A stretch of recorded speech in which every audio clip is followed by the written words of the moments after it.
Good evening. A public inquiry is underway into one of the worst scandals in the history of the National Health Service. The lives of thousands of people were devastated by the use of contaminated blood in the 1970s and 1980s. Around 5,000 people with haemophilia and other bleeding disorders are believed to have been infected with HIV and hepatitis.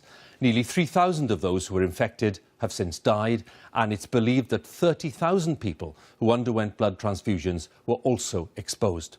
Well, the inquiry today began with video testimony from those affected. This report by our health editor, Hugh Pym, does contain some flashing images. Lies have been told, papers have been destroyed, and too long everything's been swept under the carpet. When they told me what they'd done to me, I stood at a motorway bridge to jump off it. I just hope, upon all hope, that I'm still alive by the time this inquiry ends and I can have some closure. The experiences of some whose lives have been blighted by the contaminated blood scandal played at an emotional opening of this public inquiry. That's the two of us. Barbara's husband Ronald was a haemophiliac who developed HIV from infected blood products provided by the NHS. He died 25 years ago.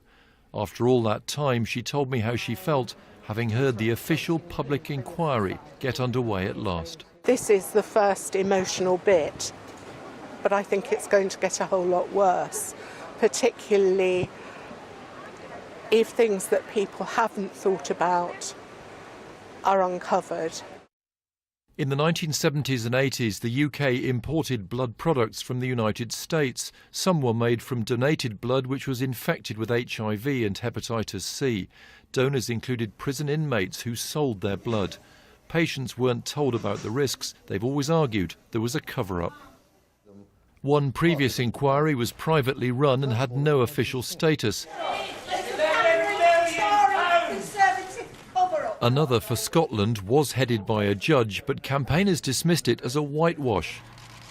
Their anger was clear as they said the report failed to hold anyone in authority to account.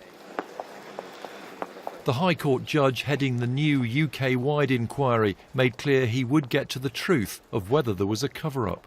We have already requested a number of documents which we would not have got had this not been a statutory inquiry.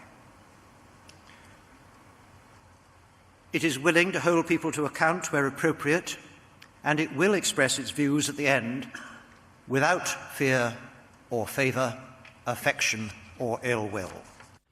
I feel very angry. Nigel, who was infected with hepatitis C, said he was encouraged by what he heard today. I think there's a genuine sincerity to achieve transparency and honesty. There are a lot of obstructions in the way, but I believe that the start should help achieve the end. It's already set to be the biggest public inquiry of its kind, with hundreds of thousands of documents. The judge said speed was of the essence, but it could take 2 years or more. For those who've suffered for decades, the hope is it will eventually provide truth and justice. Hugh, the scale of what happened is clear. It'll become increasingly clear. What about the corresponding scale of the inquiry itself?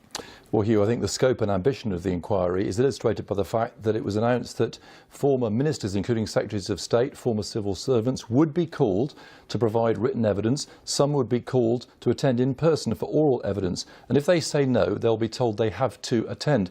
And I think that's designed to try to reassure campaigners that if there was a high-level attempt to conceal information, they will try to root it out. And that went down well today. Though one campaigner did say to me she was a bit concerned they'd simply taken on too much and would get swamped by all the information out there. Two particularly haunting thoughts today.